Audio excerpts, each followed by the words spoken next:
સુરતની સિંગણપુરની કૃષ્ણનગર સોસાયટીના રહીશોએ નવરાત્રિમાં અનોખી પહેલ કરી છે. નવરાત્રિના તમામ દિવસે સ્વદેશી વસ્તુ જ પહેરવાનો સંકલ્પ લીધો હતો. સિંગણપુર સ્થિત કૃષ્ણનગર સોસાયટીના રહીશોએ સ્વદેશી અપનાવવાની એક અનોખી પહેલ કરી છે. નવરાત્રિના તમામ 9 દિવસો દરમિયાન ફક્ત સ્વદેશી વસ્ત્રો જ પહેરવાનો તેમણે સંકલ્પ લીધો છે. આ પહેલ પ્રધાનમંત્રી નરેન્દ્ર મોદીના સ્વદેશી અભિયાનને વેગ આપવાના હેતુથી કરવામાં આવી છે. સોસાયટીના રહીશોએ બહારનો ખોટો ખર્ચ ટાળતા ઘરના આંગણે જ ગરબા રમવાનો નિર્ણય લીધો છે.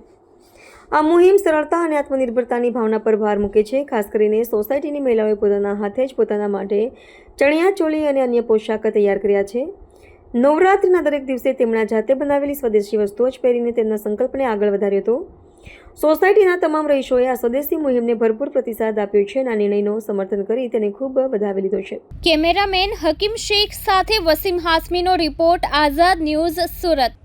મારું નામ માનસી મોરડિયા છે. માનસીબેન, કઈ રીતનું સોસાયટીમાં આયોજન, એની પાછળ હેતુ શું? સોસાયટીમાં અમારા વડીલો ખૂબ સરસ મજાનું આયોજન કરે છે. તેમનો મુખ્ય હેતુ છે કે સોસાયટીની દીકરીઓ સોસાયટીમાં જ રહે, બહાર ડોમમાં ન જવું પડે, એના માટે અમારા વડીલો અહીં સરસ મજાનું આયોજન કરે છે. અને જેમ નરેન્દ્ર મોદીએ આહવાન આપ્યું છે કે સ્વદેશી વસ્તુઓને અપનાવીએ, તો મારું યુવા વર્ગને એટલી વિનંતી છે કે આપણી દિવાળી નજીક આવે છે, તો આપણે આપણા સ્વદેશમાં જ બનેલી વસ્તુને અપનાવીએ, જેથી કરીને આપણો રૂપિયો આપણા દેશમાં જ રહે. કઈ રીતે સોસાયટીમાં ચણિયા ચોળી બનાવીને પહેરી?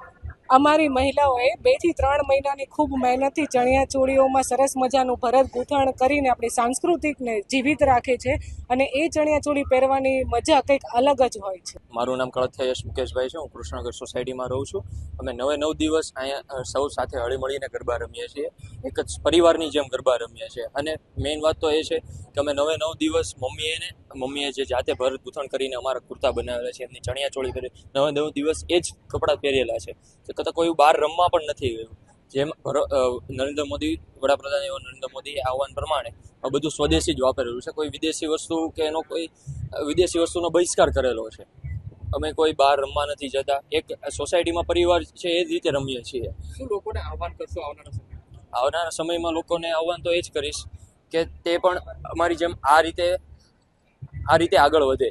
અને દિવાળી આવી રહી છે તો પછી ત્યારે ઘણું બધું વિદેશી વસ્તુઓ આવતી હોય, પણ એ વિદેશીની આપણા ભારતમાં અત્યારે ઘણું બધું બનવા માંડ્યું છે. જે કંઈ જરૂરતી વસ્તુ છે તેનો ઉપયોગ કરે, વિદેશી વસ્તુનો બહિષ્કાર કરે, જેથી ભારતને સપોર્ટ મળે.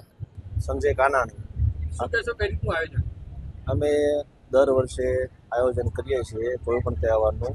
ગરબા રમીએ છીએ અને માતાજીની આરાધના કરીને મજા આવે છે સોસાયટીમાં ગરબા રમવાની. અને એક વસ્તુ અમારે એ સંદેશ દેવાનો છે લોકોને કે સોસાયટીમાં જે આયોજનો થતા હોય એમાં રહેવું જોઈએ, બહાર પાર્ટી પ્લોટમાં જવું જોઈએ નહીં, જેથી દેશની પરંપરા જળવાઈ રહે. અને એક માનનીય વડાપ્રધાન મોદીજીના આહવાન પ્રમાણે કે દેશની વસ્તુ અપનાવવી જોઈએ, વિદેશી વસ્તુ અપનાવવી નહીં જોઈએ. અને મહિલાઓને ગૃહ ઉદ્યોગ મળી રહે એ હેતુથી દેશમાં બધી વસ્તુઓ આપણા દેશમાં બનાવવી જોઈએ, જેથી કરીને દેશનો પૈસો દેશમાં જ રહે